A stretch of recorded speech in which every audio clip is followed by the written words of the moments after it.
All right, boys, here we go. All right, LOA on. Woo!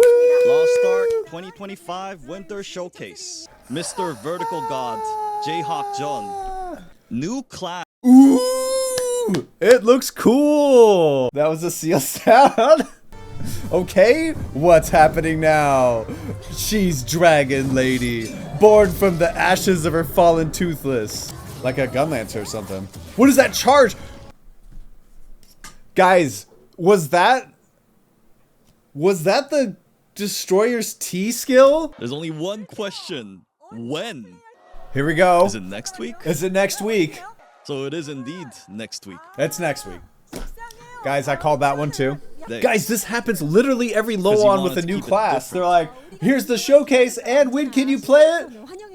Next week! And everyone goes, ah, we're so back, I love Lost Ark! And then they're like, and then everyone gets doomer because they're talking about the economy. And then they're like, but guess what? Here's a free skin and relic selector! And everyone goes, ah, I love Lost Ark! 4-man raid looks cool though.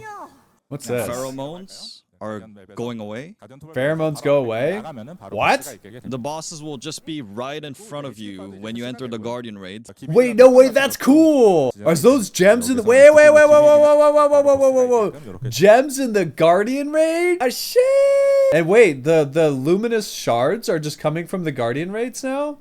Like, actual reasons to do it? Is that an HP bar on the Guardian? That's pretty cool change. That's a fire change. So every week, we'll have a different crew of Guardians. Will rotate.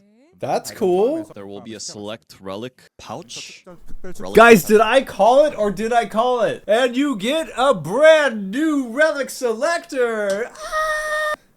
Is there no This winter, I Q&A? hope you keep warm. Is there no Q&A? This marks the end of 2025 Winter Showcase for Lost Ark. Look at Ember's video, guys, popping off. 34K, Final Fantasy. Wooklamat was never supposed to exist.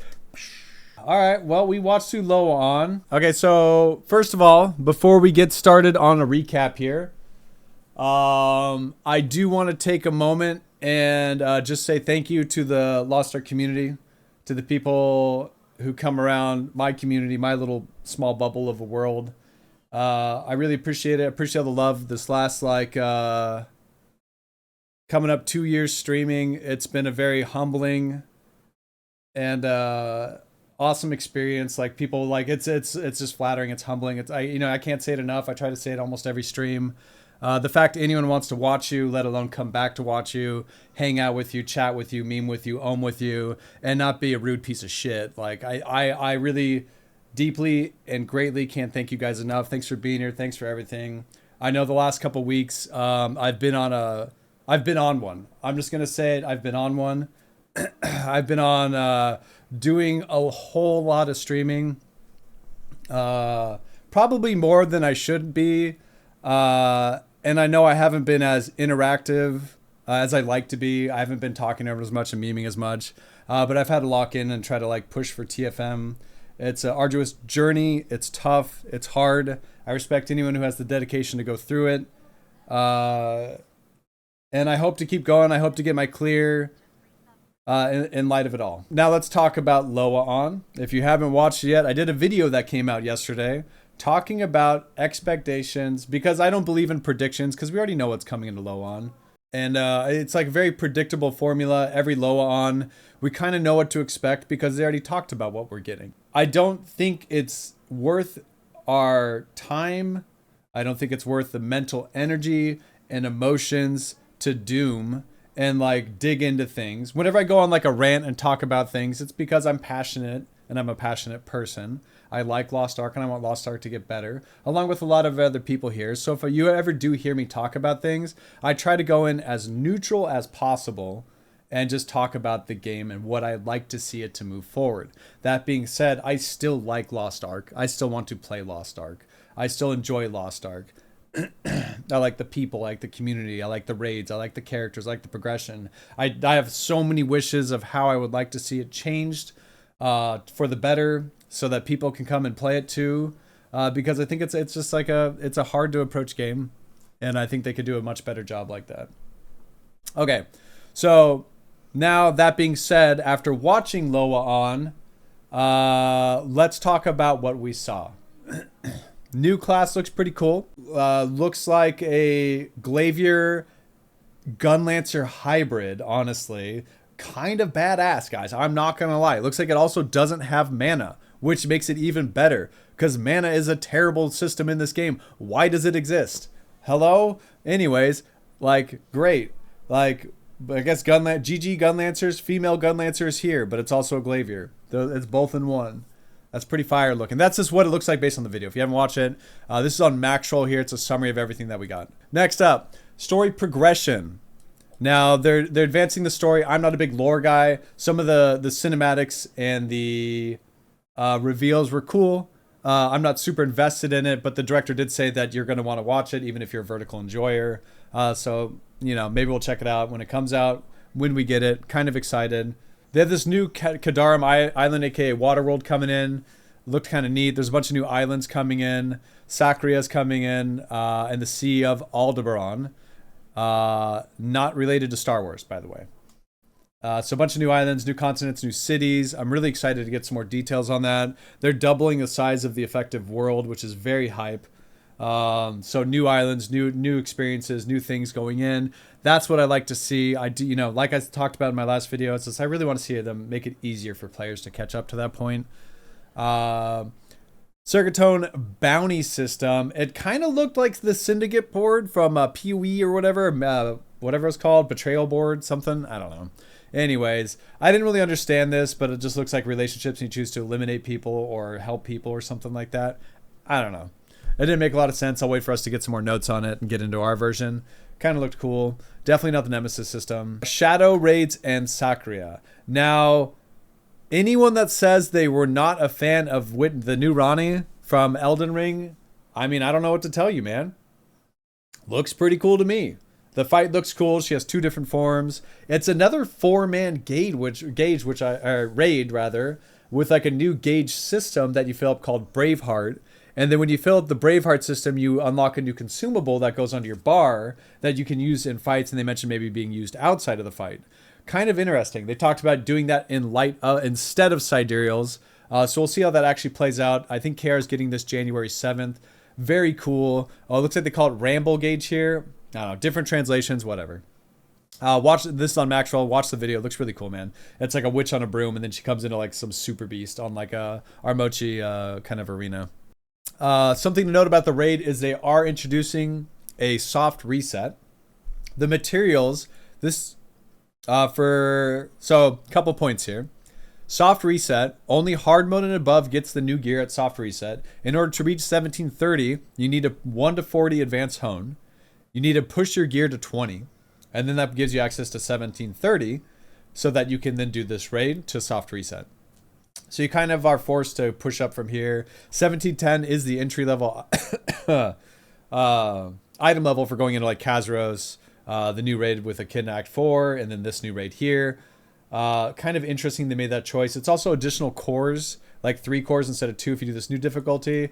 The other point is they're also adding in this nightmare difficulty. So there's normal, there's hard, and then there's nightmare. Someone was saying those plus 25, the 25 mats are only for plus 25 breakthrough, but not sure. Yeah, I'm not 100% sure, Painted. That's just the way I understand it. A lot of people in chat seem to think the same, that it is a soft reset. When I was listening in on the Wine Blue translation, it made it sound like it wasn't a soft reset, but everyone corrected me saying it is a soft reset. It kind of sounded more like it's like just upgrading your gear, but I mean, like I'm not 100% sure. I'll wait for some more details there. But right here, reduce your current honing level and allow honing up to plus 20, and once again increase it to honing limit to plus 25. So Maxroll says it's also a kind of like a soft reset going from 20, because guys, we all know how fun it was to push from 20 to 25 again. So I'm guessing you have to push it to 25, reset back to 20, and then push it to 25 again. It's like infinite spend. Interesting. So other note here is that they added in the new difficulty. Like I was saying, it's more gold and more cores, but the vertical advancement stays the same, which is interesting. So if you want the extra challenge, that option is there. Cool. Next. Abyssal Dungeon Church of Horizon. Not a lot of details here. And if I didn't say, this is a 4-man raid. and the new Abyssal is another 4-man raid. So that's 2 4-man raids. This Abyssal dungeon here is going in March, I believe. Kind of cool. I'm kind of excited for double 4-man raids. I'm a little bit worried about the support shortage. Hopefully there isn't one. I don't know. But we'll see. I really like 4-man content. It does make it a little bit rough if you want to hop, like when I do like a bigger lobby, you can usually kind of balance out mains and alts a little bit so that you can clear it. And that makes it a little bit harder to do in a 4-man party because everyone needs to carry their own weight. And there's usually a little bit more personal responsibility in clearing it. But like, yeah, so it's kind of cool. It's kind of cool. We're going to 4-man. We'll see how it plays out. I'm not going to pass judgment on any of this. Just kind of going through this as neutral as possible. Yo, Kazaros raid updates here. This is now adding in Brelshaza and Mortem into the solo mode stuff, which is really, really cool for those that enjoy the solo content, pushing up through it. I think a big call out from most of the community in the West is that we really want flex raiding instead of solo mode. That way, like, you know, you could go start a game with a friend and keep playing with your friends without having to worry about like, trying to find and fill a full lobby. I really hope they are working on that and get it. I know that could have been just a mistranslation from the last summer LOA on, but we'll see what's going to go from there. Next up is the event raid here. If you haven't watched the video, it's hilarious. It's Argos and Vultan's Arena without any push immunes working. And you just have to learn to dodge patterns. You have to, he looks like a Rudolph here. Oh, hi, wife. Thank you. Hey, have I told you look beautiful today? I did already. But guess what? You're beautiful.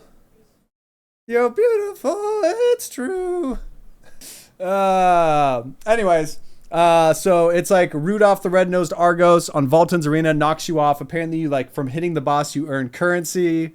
And then if you die, you drop all your coins or part of your coins. Other players can pick it up and keep going. So it's like a last man standing event. All right. System changes. So this is stuff that's coming into the next KR version, I believe, base build. And we're hopefully getting all this soon. Some big callouts here is elixirs and transcendence have been moved to arc passive as row 4. So the current row 5 where you see like blunt thorn, supersonic, standing striker, and things like that moves down to another row 6. And then you have row 5 is now going to be the transcendence elixirs row apparently. They did show a picture of that. If you want to watch it, check out the videos. Gold roads for tier 3 content are now character bound completely in Korea. And overall gold rating is reduced by 30% in Korea for those lower roster people. Kind of rough. Tier 3 honing no longer consumes gold on another note though, so that's kind of nice, up to 1640. Maps where you encounter guardians are now significantly smaller to remove travel time in daily content. So it's just like a one-room arena. That means no pheromones, no flares. And they're actually removing pheromones from the game. They also are reducing the patterns. They're also going to be doing like roulette of guardians weekly, like changing them out to try to keep content fresh from like a daily grind perspective, which is actually a pretty cool change. Guardians feature a new rotation every week to avoid fighting the same one every day. Awesome. A new UI replaces the Curzon War Map to reflect the change of Act 2 and Lost Ark story. Curzon Frontline is replaced by similar daily content called the Rift of Chaos, starting from item level 1730. Rewards for daily content are redistributed between the Rift of Chaos and Guardians. For those that don't know, Guardians now feature gem drops, which is pretty cool. I also saw the luminous shards, or the crystals or whatever they are, for whenever you dismantle the jewelry to then hone jewelry. So it's cool they added that in there. I don't see a note of that there. Imminent Cube is replaced by timed boss on the challenge called the Hourglass of Hall, starting from item level 1730. So cool. Cube changes here. Weekly Unas are removed. Fate Spires removed. Shadow Spires removed. PvPs removed. Trial Guardians are removed. And Hell Mode content has been removed. I know a lot of people are hoping for Hell Modes. Hopefully that might mean a rework, more challenge rage, catastrophe mode, something like that. We'll see what it's going to be. But weekly Una challenges are removed. Hopefully they're replacing silver and adding shards somewhere because it's like dark times, man. I need those. Repeated actions such as gear honing, karma, and gear quality now have a 10x button. So presumably what's going to happen is if you have enough materials, you can click 10x, and it's going to cycle through those boom, boom, boom, boom, boom. And if it hits, it'll stop. Otherwise, it'll go through the 10. So it's going to speed up honing and shit like that. Help you out a little bit. The duration of the animation that plays the performing advanced honing has been reduced significantly. So I don't think that was mentioned in when I was watching before. Maybe I just didn't catch it. I'm a ding dong. Possible. Cool. Ability stones can now be faceted using the smart facet feature, which is like an AI version of it. So you can just click, click, click, click, click, click, and hopefully get some 7/7s. Neat. DLSS and FSR now available in game options. Awesome. When creating a new character, you can now try out every class before making a choice of customizing your character. Watch the video if you want to see that. So basically, when you're at the character creation screen, you can just click between them all without having to cycle in deeper and going into the Trixion stage. You just test it out in the menus. Kind of cool. Obviously, it's probably not going to have the perfect build. Obviously, it's not going to be full representation of the character at in-game with like cores enabled and things like that. But at least like the base aesthetics and seeing how it looks. Additionally, to alleviate inflation and progression, a new shop comes into play with significantly reduced prices to coveted commodities. So let me zoom in a little bit here on this article. Right here we have, these are level 7 gems you can buy for 20k gold each, 5 of them. And then it was like 5 bracelets or 5 pieces of jewelry for 30k. I believe someone said it's mids, but in the picture here, it shows single line highs. Down here, we have a bracelet, which is over here on the right. Looks like it's pretty basic. This can be bought with bound gold as well. And then I think this last one was a core selector for 40k. And then we have some Abyssal up here and Chaos Stones. So kind of something cool there. Looks like that's all the main stuff that was covered, like a quick TLDR. There was another thing that wasn't mentioned here is they're adding in like a new express pass in KR with a paid track that enhances it. I don't think we have enough detail there to really make some. I'm not gonna like cast blame and jump to conclusions and doom or do anything like that. Obviously, it's gonna be changed before it reaches our version, and I don't know if that's always on or if it's replacing the challenge express. We'll see. I think that about covers most everything we saw at LOA on. That was as TLDR as I can get and just kind of read through this. I don't think I missed much. Now, all that being said as a recap, I'm now going to talk about like how I feel about it. I'm not going to go. I like to try to stay as neutral as possible. Like I said at the start, I like Lost Ark. I'm not going to poop where I sleep, if you know what I'm saying, or poop where I eat, or whatever the saying is. I was actually hoping for a lot of changes to the new and returning player experience. I don't think this said all of them. There were some other changes that were being made to the new player experience coming in, where they have like presets, they have build codes, so you can copy paste a string, put it in, and then try to like take each other's builds or help each other out with builds. I thought that was really cool. That means we're also going to be able to use KR builds if that's the case. So I'm kind of excited about that. That's a really big change that wasn't here. There was something else about like the startup character creation and process with quests. They're simplifying that and bringing that down and making it a lot easier, it looked like, to progress as a character and start the game without a pass. I thought that was really cool. Which is really neat. Like I hope they add that here. So those are some pretty big call outs there. And so that's what I was hoping to see more of, is that they also talked about 6 characters. They're not changing that, unfortunately. I was really hoping for them to lighten the load a little bit and make it so people didn't have to keep going. I think overall, the LOA on hit exactly where I expected it to. It's bringing more of what we like about Lost Ark into Lost Ark. It is adding a bunch of quality of life to like the middle ground. And it's removing some of those base things we've complained about for a while. I think the reason why there might be some doom or lack of hype here is because we already knew most of those things going into LOA were going to happen no matter what. Good changes, like good content. I think we all were just hoping for a little bit more. And us as players, guys, I'm going to tell you from a game developer perspective, whenever you release changes, the player base will say it is never enough. It is never enough. I could release the most banger system on the planet and the players will say, I want more. And that is just like human nature. And it's because you're passionate about the game. You want to see more. You want more. You always want more. There's some really cool stuff coming in though. I'm not going to give it a number scale. I'm not going to give it like some like letter grade. I'm just going to say good stuff, good quality life, a bunch of stuff for new players that's going to help out a lot. I just was hoping for just a little, just like a little bit more and like bigger changes to make it more Western. Hopefully Amazon will look into that and try to give us a little bit more of a Western palette of things. And yeah, and like everyone, I'm pretty sure when we talk about LOA on expectations, what we want out of the game, everyone's gonna have different answers on like what they want to see, what they don't want to see, what they want worked on, and all that kind of stuff, And so it's just, I don't know. What I say may be the problem, someone else will say is not the problem. What that guy says is the problem, I'll say it's not the problem. What I will say though is that the game needs change. I hope they continue to make changes. I think they're developing in a positive direction. I think we're all just hoping it just picks up a little bit faster. I think if they push towards global stuff, man, I would just love it so much more, man. It would make it so much better. I do feel like they're a little bit slow on a lot of these changes, but it has been continuous change in a better direction. I'm really, really surprised that arc cores and like grids and astrogems weren't even talked about or addressed. Now, the presentation of LOA on in the showcase, I think was good overall. I think they need to work on the delivery and have a little bit of hype in the like segments here.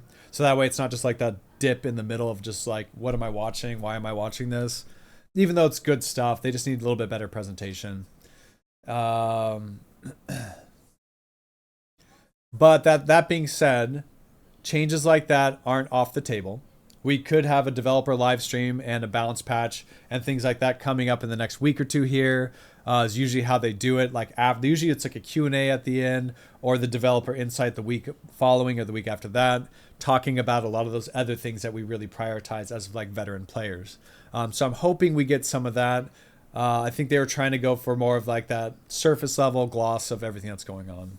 Yeah, I think that about sums it up, guys. I'll probably put that last little bit I just talked about in like a video. Thanks for being here, guys. I appreciate y'all very much.